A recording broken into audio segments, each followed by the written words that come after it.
Tole kabajamtootaa fi dhaggeeffattootaa fi daawwattoota keenya dhiifama daawwattoota keenya jechuu godha. Tole kabajamtootaa fi daawwattootaa fi wajjin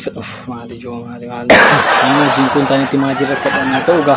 Tole kabajamtootaa fi dhaggeeffattoota keenya namoota keenya jabboota hoolota sa'oota keenya jechuun isinis hoolatuma keenya jedhanii haa ta'uudha maal godhu miti. Tole kabajamtootaa fi dhaggeeffattootaa fi daawwattoota keenya amma immoo haasaa gabaabaa nama cimaa biyyoota akka Ugaandaa, Keeniyaa, Taanzaaniyaa akkasumallee Awurooppaa, Eeshiyaa, Kaanaadaa, Chaayinaa akkasumallee gad deebi'uudhaan gara biyyoota keenyaa Naqamtee, Horroo Guduruu, Shaambuu eessallee biyyoota garaagaraa deemuudhaan nama hin beekamne nama eenyummaan isaa hin beekamne qabadheen isiniif dhiyaadhaa. Amma xumura qophii keenyattiin oolan turaan affeerraa keenya. Tole egaa affeerraa keenya kabajamtanii dhiyaachuu keessaniif guddaa galatomaa isin jechuu barbaada. Maal jetteen dhaga'amu? Guddaa galatomaa isin jechuu barbaada. Galatoomaa jettee? Kukkutaa ture dhaga'amu. Hin kukkutaa? Hin kukkuta ture. Ammuma herooti galatoomaa jettee kukkuchuutti ka'e wantichi baay'ee ciccitaa ture. Gurruma keessantu badaa miti fakkaata. Gurri koo sirriidha. Gurri koo ammaa bareedaadha. Garuu hin beekamne iddoo jettu sanatti waan isaa akka ciccitu wayii ta'ee ture. Kukkuta miti? Laakki anoo nagaa galatoomaan isiniin jedhe maqaa daawwattoota keenyaatiin malee waan biraa miti. Tole gaaffii koo sattaan nutti darbuu ni danda'a? Maal eegdaree? Tole egaa isin nama jabaa nama eenyummaan keessan hin beekamnedha. Mee nagaama keessan jedhee ma yaada egaa? Elaame? Nagaamu elaame? Nagaama. Ollaan bultee beekaa akkatti bule abbaatu beeka jedhu beektan. Ani nagaadhuma jedhee yaadaa maaloodha innati jettu kuni mukarran bule ta'ee lafan bule ta'ee waaqarran bule ta'ee samiirran bule ta'ee dhagaarran bule ta'ee qoraattiirran bule ta'ee maalitti beekta nagaa ta'uu koo? Miidhamaa keessantu jira fakkaata. Lakki kanaatiif irra deebi'iiti nagaadhuma jedhee yaadaar akkam bultan jedhimee nagaafadha. Tolee nan dogoggorii fakkaata dhiifama. Ishii akkam bultan nagaa keessanii? Nagaadha gara sattaanutti darbi. Nagaa keessanii? Sattaanutti darbi jettanii? Tolee haa ta'u gaa. Mee jalqaba irraa gaafa kaanuun dhaggeeffattoota keenya wajjin wal baruu fi maqaa keessan mee dhaggeeffattoota keenyaaf ibsaa daawwattoonni keenya ta'an isin ilaalaa jiru waan ta'eef. Maqaanii hin barbaachisu. Maal jettan? Hin barbaachisu. Maqaan keessan hin barbaachisu jechuudha. Maqaan keessan hin barbaachisu. Dubbachuun hin barbaachisu siin jedha. Maqaa keessan dubbachuun hin barbaachisu. Tolee haa ta'u gaa maal goonaa miti maqaan keessan nama hin beekamnedha. Tole egaa erga maqaan keessan dubbachuun hin barbaachisu ta'e maqaa abbaa keessanii himuu dandeessu? Maqaa abbaa keessanii. Maal jette? Maqaa abbaa keessanii. Eenyutu waa'ee abbaa koo kaasisiin jedhe? Maaltu waa'ee abbaa koo bira si geesse mana manaan? Maali abbaan keessan rakkoo maalii qabu? Maal jette? Tifufaan jedhe. Maaltu iddoo abbaa koo si geesseedha? Abbaa koo mee nama guddaa nama mana hin jedhamne abbaan koo. Maaltu waa'ee abbaa koo bira si gasheedha? Abbaan keessan maaliif maal ta'eetudha? Abbaan koo addunyaa kanaaf argannoo hammana hin jedhamne argannoo guddaa albuuda guddaa tokko lafa kaa'ee du'e. Abbaan keessan Toomaas ture? Abbaan koo Toomaas miti. Argannoo cimaa argatee du'e. Abbaan keessan argannoo argatee du'e. Mee abbaan keessan argannoo akkamii argatee ree? Abbaan koo argannoo argatee du'e. Boy aasaa kam? Jajjabaadhama. Na dhalchee du'e. Isinumaan Maal argannoo miti an abbaan keessan argannoo isuma argate jechuudha. dubbadheera. Tole baay'ee qoostuu namatti tola haasaan keessanii. Amma eessa jiraattu ree jireenyaan? Egaa jireenyaan amma biyya Saudi Arabiyaa kutaa biyya Washington DC keessan jiraadha. Washington DC. Achan jiraadha. Akkami haalli barnoota keessanii hoo? Sadarkaan barnoota keessanii maalirra jirtu? Barnoota jette? Eeno. Egaa jalqabaan illee na boossiste haa ta'u. Egaa waa'ee akkaataan barnoota kootii akkuma nama kaanii waggaa 4 mana barumsaa dhaqee gasii mana barumsaa dhaqeen 0 kilaasiin gale. 0 kilaasii ergan galee booda Tole. 0 kilaasii ergan galee 0 kilaasii keessatti si'a 8 kufee si'a 8 kufeen kutaa tokkotti darbee ergasii ergan tokkotti darbee akkuma danda'amutti deemeen kutaa 4 ga'ee kutaa 4 ga'ee arfaffaarras hamma tokko deemeen tarkaanfadhee arfaffaas nan darbee kutaa 5 darbee akkuma danda'amutti 6 ga'ee 6 ammoo barataa baay'ee danda'u dandeettiin isaa guddaa tokko biran taa'ee barataan baay'ee danda'u kunis na gargaaree qormaatas isarraa hojjetadhee kutaa 6ffaa keessatti barataa baay'ee qaxalee nama dandeettiin isaa mana hin jedhamne tokko wajjin kacarraa wal bira teenyee sarraas hojjetadhee avreejii 39 ammas 6 keessatti nan kufee. Egaa erga 6 keessatti kufee adeemsuma keessan 8 ga'ee 8 akkuma kanatti ministiriillee fudhadhee nan darbee kutaa 12 ga'ee 12 kanattis qabxii guddaan fidee qabxii guddaa fideetanii yuunivarsiitiis galuu barbaade man beekaa dhiise yuunivarsiitii argiigama akkas ilaalee alaalatti yuunivarsiitii akkas jedhu animmoo akkas dubbiseetan naanna'ee ofumarra deebi'ee gale. Dhugaa dubbachuu fi haalli barumsa keessanii baay'ee rakkina cimaa keessa dabartan jechuuf soban qabu. Tola yuunivarsiitii deemtanii ture? Yuunivarsiitii deemeera. Yuunivarsiitii eessa deemtani? Hin deemne lakki hin deemne nan dhiise beekaa. Hin deemne? Ergasii erga yuunivarsiitii dhaqxanii erga eessa immoo deemtani? Ergan yuunivarsiitii dhiise akkas gara biyya hambaa kanattan godaane achi dhaqeetanii kunoo amma iddoma ammaa kana jiraadhe. Achuma jirtaa jechuudha amma. Tole egaa qofaa jiraattu moo isin maatii keessa waliin jiraattu? Maatii qaba, ijoollee qaba. Qabdu jechuudha maatii. Qofaan jiraadhu, haadha manaas qaba. Tole. Egaa anis akkuma kaanii maatii horadhee daa'imas godhadhee jiraachaa jira. Egaa daa'ima maatii gaafa jettu daa'ima hammam qabdu haadha manaa hoo kana faatu jira. Egaa kanaatiif deebii gaafan si deebisu boleessa ko biyya kana keessatti karoorri maatii daanga'aadha. Daa'ima 2-3 caalaa godhachuun hin danda'amu. Sababa kanaaf jecha anillee daa'imas hin godhanne nan dhiise daa'ima godhachuu. Ammaa fi ijoollee dhiiraa 26 fi dubara 14 qaba. Haadha manaa 7ffaarran jira ammaa fi karoorri maatii sababa daanga'aa ta'eefan dhaabe. Meeqan qabattan ijoollee? Ijoollee amma bakka gara 40tti galeera.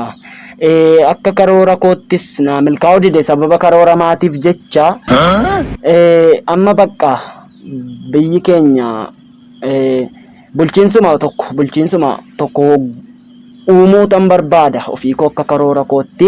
Bulchiinsuma tokko uumtanii Bakka naannooma tokko Godinuma. naannoo gabaabduu tokko uumeetan itti keessa jiraachuu barbaada. Ganda duwwaa tokko waan jedhamu tokko jira. Ganda duwwaa lama maatii makootiin akka inni argamu gochuun yaadaa jira. tolee ijoollee maatiin keessan muraasadha jechuudha. Maatii muraasa qabdu jechuudha. Haa ta'u ayyaana gamlee haala akkamitiin dabarsitu amma ayyaana kana akkamitti dabarsitu? Yeroo jettu Ayyaana kana haala akkamii maatii wajjin moo hiyyeessa fa'aa gargaaruu fa'aa irratti hin xiyyeeffattu? egaa hiyyeessa gargaaruu kana numtuyyuu hiyyeessadha. Akkamitti yoo jette biyya kana keessatti hojiin garmalee akka addaatti jira. Hojii kanaaf jecha immoo yeroo ittiin haadha manaa koo duukaa wal argu, yeroo ittiin ijoollee koo duukaa wal argullee hin jiru. Dhibama jechuudha. Ammani bakkee gaafan deemu ijoolleetuma koo waggaatti si'a tokko si'a lama caalaa hin argu. Sababa kanaaf jedheetanii ijoollee mana maatillee jedheen nagaa gaafadhee bira darbaa. Sababa waliin argineef jecha jechuu kooti. Sababa kanaatiif jedhee ani ijoollee koo duukaallee waliin argu, maatii duukaa waliin argu qobaamadha. Hojii irratti xiyyeeffannaa. Numtuu hiyyeessa gargaaruu miti, numtuu gargaarsa barbaanna. Nama nyaata naa hojjetu, nama bakka waama garaagaraa kana naaf hojjetu hin barbaada. Akkatti hiyyeessa gargaaru hin qabu.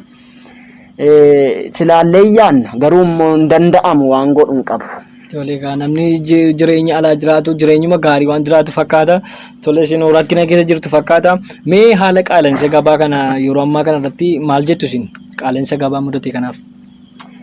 Qaala'insi gabaa maali achiitii ammaa ta'e? Baay'ee ammaateera gara biyyoota keenyaati. Qaala'insi baay'ee dabalee jira. Asiillee amma tokko baay'inaanis gabaanii qaala'insi gabaa kun garmalees nu mudanne. Mee achiitii akkamidha? Asii ammoo laaltanii lilmoon tokko qarshii 60 mana biraa. Lilmoon 60? 60 mana biraa. Buujalee isaa duukaa bitattu? Tusaa jintee magaarii ture. Maalinni ree lilmoo 60 bittanii maal gootummoo? Maal goonaa lilmoo qallooma sana bituuf iyyuu qarshii 60 si gaafata. Kana qaawwan akka irratti maalittu jedheen sin gaafadhe. Kanuma lilmoo qofaa kan dabale gatiin? Miilla mirgaa tokko bituufi qarshii 900 si gaafata. Miilla bitaa bituuf qarshii 1000 si gaafata. Walitti meeqa 1900. Bitaaf mirgillee garaagara. Haala akkasii keessa jiran manii. Maali birriimti isaayyuu wal caala moo? Miilla mirgaaf bitaa wal caala. Miilla duukaa sinittiin gurguruu jijjiirrattanii uffachuudhaaf miillas maalitu utuu isaa akkas ta'e immoo gaariin ta'uu silaa miilla wajjin bituun immoo xuruudha gaa. Egaa kanaaf ani furmaata isaallee manatti yoon dadhabe qaala'insi gabaa sinitti hammaateera jechuudha. Baay'ee malee. Tole egaa haala qaala'insi gabaa kun akkas mudachuu isaa eenyutu balleessa jettanii yaaddu isin? Qaala'insa gabaaf moo? No.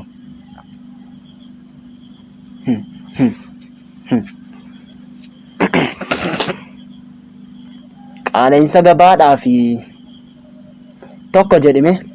Tokko. Uummatatu balleesse. Lama jedhi. Lama. Daldalaatu balleesse. Sadii jedhi. Sadii. Mootummaatu balleesse. Afur jedhi. Afur. Suma mataa keetu balleesse. Anuma moo? Sumatu balleesse hin jedha. Haa ta'u gaa maal goonaa miti. Cufaa gaa. Eenyutu balleesse jette miti isinuu marfantu balleesse. Marfanii mee akkanatti mootummaan balleesse namni? Mootummaan akka inni itti balleesse maal jedhama afaan biyya keessaniitiin laata? Maddii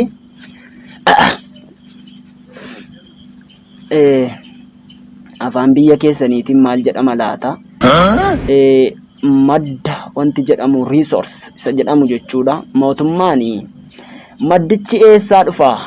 Qodaan biyya keenyaaf uummata keenyaaf rabsamu kuni madda isaa irra dhaabbatee tokko tokkoon dabarsuu qaba uummataaf.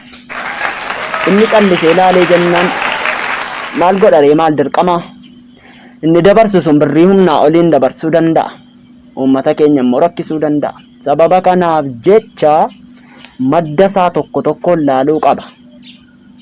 Itti aansee daldalaan akka inni itti balleesse, daldalaan akka inni itti balleesse ilaamee yaa warra daldalaa, warra daldaltan jechuudha.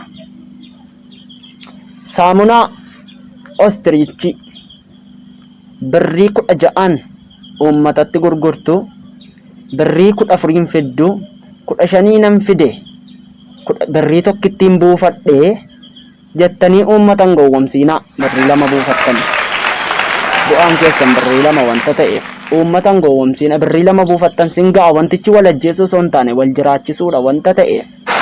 Oostiriichi 15 fiddanii 16 yoo buufattan sin ga'a. Birrii 1 yoo buufattan, 16 yoo gurgurtanii birrii 1 buufattan sin ga'a. Kanaatiif warri daldalaa sin ga'a. Uummanni akkaataan itti balleesse ilaamee yaa uummata. Saamunaan amma jedhe kana mana abbaa bokoreetii bittanii mana abbaa dhaabaatiin biten jedhiina. Mana abbaa bokoreetii bittanii saamunicha jechuudha. Kanaatiif dhugaama dubbadhaa, hin sobiina. Sobuun qaala'insa gabaa nutti dabala. Sobni ammas qaala'insa gabaa nutti dabala. Kanaatiif jecha idduma bittanii uummatatti riyaa keessanitti himaa. Koshooroo kaappachiinoo birrii 6 bittanii kaatanii riyaa keessaniin dhaxxanii 7 biten jedhiina. Bor daldalaan 8 isinitti godha. Kanaatiif jecha sobuun hin danda'amu. Qaala'insa gabaa dabala. Sobuun qaala'insa gabaa dabala jechaa jirtu jechuudha. Eeyyee, kanaatiif yaa uummataa kana sirreessaa, yaa mootummaa isinis sirreessaa, yaa daldalaa isinis nuuf sirreessaa. Tole ga'an immoo maal hin balleessettanii ture qaala'insa gabaa kana? Ati immoo kana na gaafachuu keerraa warra qaala'insa gabaa dabalan kana. Qaala'insi gabaa nutti hammaateera, adaraa furmaata isaatti nu barbaada jechuu qabda malee ana namas akka kee kana gaafachuu qabda miti. Isin gaafachuu na kan jiru ture jechuudha. Eeyyee ta'a. Yaani beekaa madheen isin gaafadhe mee kana irratti mee furmaanni isaa moo maal jettanii yaaddu akka gama keessaniitiin? Furmaanni isaa moo maal jettanii yaaddu? Furmaanni isaa isuma amma jedhedha. Isuma amma jedhe hojiirra oolcha. Isuma amma hundi isaa hojiirra oollaanii furmaata ta'a jechuudha. Egaa. Tole egaa. Ayyaana irratti mee amma buna wal waamuun jira? As biyya kanaati buna wal waamuun illee ammanatti yoo dhibe akka biyyichaa tola ishee, guddinaa guddishee, faayisaa faayinee, guddattuu guddisaa, gurmuu garbaabaa garbittii kana jechuun hin jiru simbira hin jiru. Amma achiitii dhufanii balbala yeroo rukutan kottaa buna dhugaa jedhu miti biyya keessanii. Eeyyeno. Asii garuu akkuma afaan kootti argaa jirtu mirkaneeffattu gaafa balballi banamu kottaa buna dhugaa osoo hin taane koronaan har'a 200,000 dabalee miiliyoona 4 gahaa jira. Meeqa ta'aa jira? Sabbar zeenaa oduu amma nu ga'ee dhageenya. Malee buna wal waamuun asii akkasii hin jiru jechuudha. Buna wal waamuun hin jiru. Tole gaafii sattanutti yeroo darbinu amma maalirra jirtu ree? Amma mootummaa Saudi Arabiyaa kana faa mootummootuma ni qulqulleessa. Kanan ittiin qulqulleessus kophee hin qulqulleessa. What? Kophee mootummaa Saudi Arabiyaa. Gibbii mootummootaa keessaa, dallaa mootummoota keessaan kophee qulqulleessa. Namoota guddaa weensiinse haa ta'u maqaan keessan eenyu jettu ree madhuma irratti? Maal nama xinnaadhaa kophee qulqulleessuun elaa kana fa'inni qaala'insa gabaa nutti dabale. Hojiin tuffatiina asii waan isinitti himu dhiisa hin tuffatiina. Maali sangaadhaan camaduu mitan tuutaan camaduu nutuu dhufe hin danda'ama. Hin tuffatiina hojii. Ishi maqaan keessan eenyu jettu ree gara xumuraatti yeroo deemnu maqaa keessan? Maqaa koo silaa sitti mee hin ture hin barbaachisu siin jedheera. Atimti dura maqaan kee eenyudha? Maqaa keetu natti himi. What? Ani maqaan koo Abdoon jedhama. Ati Abdoon mee? Hojiin tuffattaa? Iddoo gita kee hin jirre dhaabachaa jirtati. Kanaatiif jecha Abdoo osoo hin taanetti gundoo fayyaadha. Gundoo. Gundoodhaan? Tole shanoo gundoodha. Asinoo maqaa keessan naa ibsaa kan dhumarratti. Daawwattoota keenya wajjin wal bartu. Amma narraa callisi cufi waan narraatti odeessaa jirtu kana. Maal jettan? Narraa cufi. Kamiin? Cufin jedhe. Kamisa kamiinidha? Danda'amu. Maalittan hin jedhe?